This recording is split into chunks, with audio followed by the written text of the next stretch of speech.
Morning, everyone. Al here at Automated Muscle. Welcome to the Jack Buddha vlog again. It's been a couple weeks. I've just been thinking about exactly what it is I wanted to kind of lay out. So I've had some other things going on. But what I thought I'd address is I'm going to do this in a few parts. But in a lot of my interactions online with both online clients and also just industry colleagues, friends, many of the people that I'm in contact with have been practitioners of traditional forms of high intensity training. We're going to use that acronym HIIT, H-I-T, not high intensity interval training, which is H-I-I-T.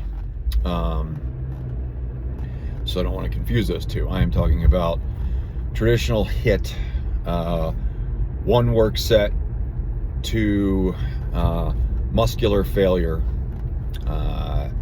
and with the intention of deepening the level of inroad in order to stimulate this mechanism, that type of high intensity training. So one of the questions that I get asked from some of these folks that I interact with is, if you could go back through your career and HIIT and choose a few things that have affected you the most, or have changed the way you thought the most, or you wish you would have learned in the beginning, what are those things?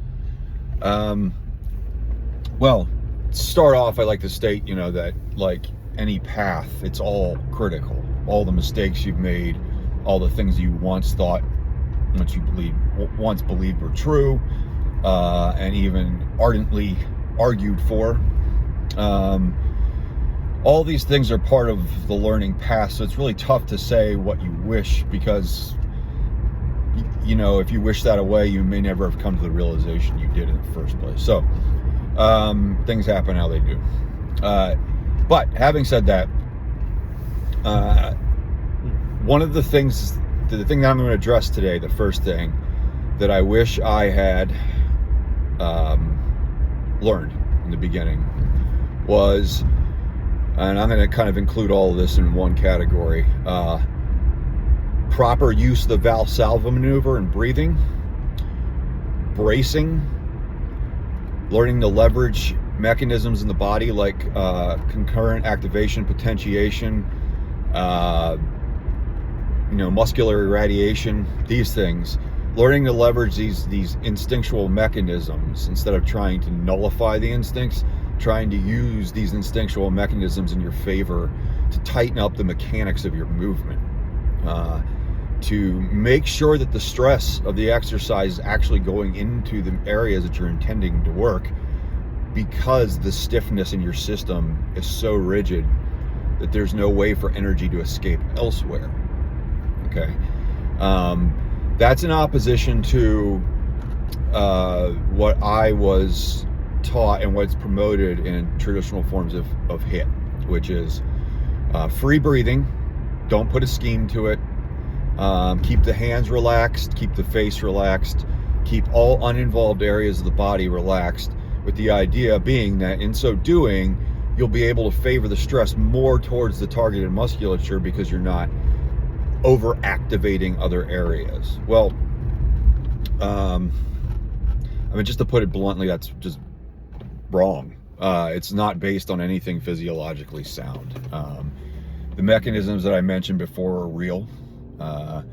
They're solid things that have been observed in physiology for many years. They're axiomatic. So,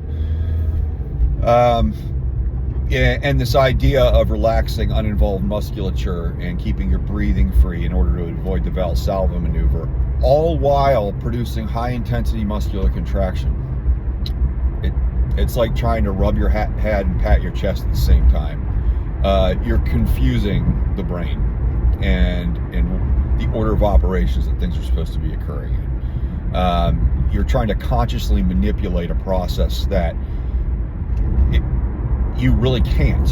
You have to obey the laws of what the external constraints that's being provided during the workout are asking you to do, and you have to obey them and strictly obey them. That's how you perform better.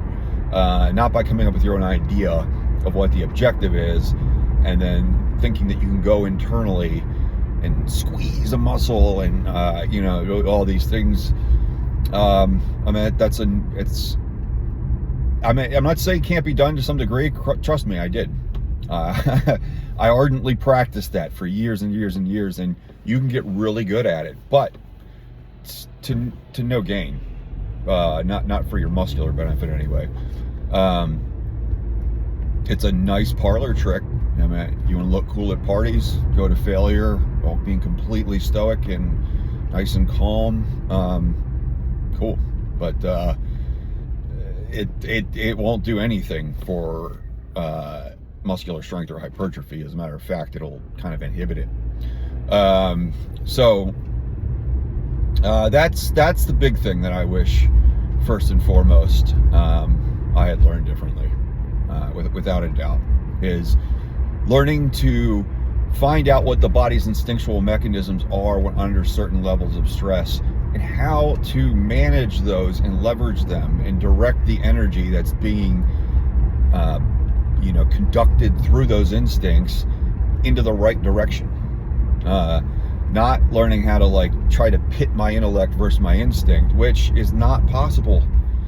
That's one of those humanly arrogant things.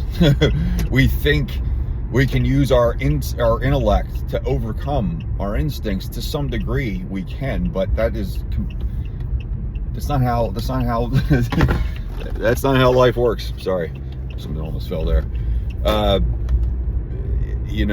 That thing you call a you is not really a real thing. That's getting spiritual on you. I won't get into that today, but it's just kind of a manipulated way to look at things, that you're going to from this top-down approach, control this whole stimulus. It's not how it works. All right. There are certain axiomatic laws about how the body responds to stress and what that stress needs to be to elicit a particular outcome. It's not really theoretical. You don't control it. These principles are out there. These mechanisms are out there to be known and studied. And if we understand the mechanisms, we don't really need to argue for anything else. We don't need research. We need research, but we don't need to rely on what a study says. If we understand the mechanisms, as a matter of fact, understanding the mechanisms will make you understand the study and whether it was a good one or not. So, that's a little bit of advice, is go back to the physiology text. Don't read exercise books.